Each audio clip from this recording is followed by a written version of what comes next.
देखिए, देवरिया में जो भी घटना घटी, आम आदमी पार्टी उसकी कड़ी निंदा करती है।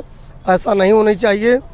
अगर देवरिया के जैसे लेखपाल, कानगो, तहसीलदार या जो पुलिस महकमा है, अगर वो सही ढंग से काम करता और ज़मीन का अगर पैमाइश या मौके पर पंचायत करके अगर इंसाफ हुआ होता तो आज देवरिया के रुद्रपुर में इतनी घटना नहीं घटती।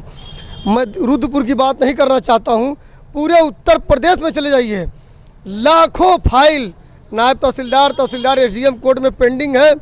जो ज़मीन के मुद्दे हैं न पुलिस निपटा पा रही है बढ़िया से, न लेखपाल, कानगो, तहसीलदार बढ़िया से निपटा पा रहे हैं। आज तमाम ज़मीन के पता चलता है, आप गरीब आदमी हैं, आपका ज़मीन कोई भूमाफिया कब्जा कर लिया, आपका मकान दूसरा कोई कब्जा कर लिया, आपका खेत दूसरा कोई कब्जा कर लिया। वो ताकतवर आदमी है, विधायक, मंत्री, सांसद है, या कोई अधिकारी है, या कोई गुंडा माफिया प्रभावशाली आदमी है। आप गरीब आदमी दरखास्त लेकर के थाना दिवस में डीएम पे एसपी के पास जाते हैं कि हमारी ज़मीन पे फला आदमी कब्जा कर लिया। ये लोग कहते हैं ठीक है। वो आदमी 2 साल, 4 साल, 5 साल, 10 साल दौड़ता रहता है, उसे इंसाफ नहीं मिलता है। और मैं आपसे बता दूं, जब से उत्तर प्रदेश में भाजपा की सरकार बनी है, ये सरकार ने कहा था भू माफियाओं को हम मिट्टी में मिला देंगे, गुंडा माफिया थर थर काँपेंगे। भाजपा के सरकार में न गुंडा राज न भ्रष्टाचार, सबसे ज़्यादा भ्रष्टाचार गुंडा राज हुआ तो भाजपा की सरकार में। योगी जी ने कहा था कि भूमाफिया थर थर काँपते हैं, भूमाफियाओं को नेस्त नाबूद कर देंगे। आप दूर की बात छोड़ दीजिए, आप निचलौल तहसील में खड़े हैं। निचलौल तहसील में कई हजार एकड़ सीलिंग और बंजर की ज़मीन है जो आज भी भूमाफियाओं के कब्जे में है।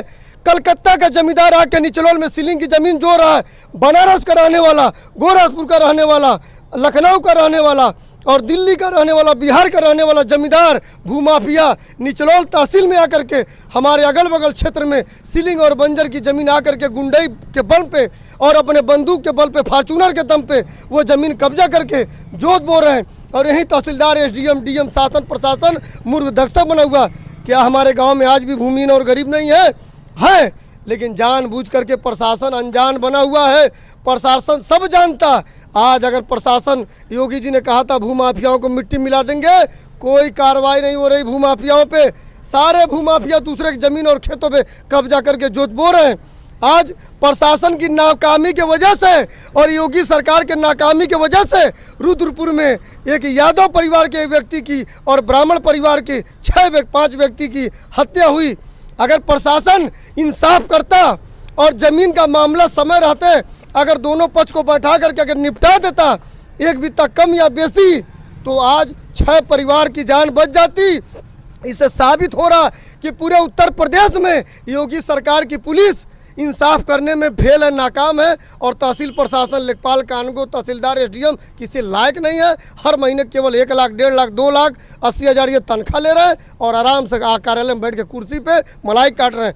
आज तमाम कार्यालयों में देख लीजिए, ज़मीन से संबंधित हर महीने में 2 बार तहसील दिवस लगता है और महीने में 2 बार थाना दिवस लगता है। आप 1 घंटा के लिए खड़े जाइए, तमाम जितने मामले आएंगे तहसील दिवस, थाना दिवस में, सब ज़मीन के मामले आएंगे, सब खेत के मामले आएंगे। तमाम गरीब, भूमिहीन, मुसहर, दलित, माइनॉरिटी के लोग बड़े बड़े दरखास्त लेकर के 4-4 साल, 5-5 साल, 10-10 साल से जो है घूम रहे हैं। उनके ज़मीन पे दूसरों का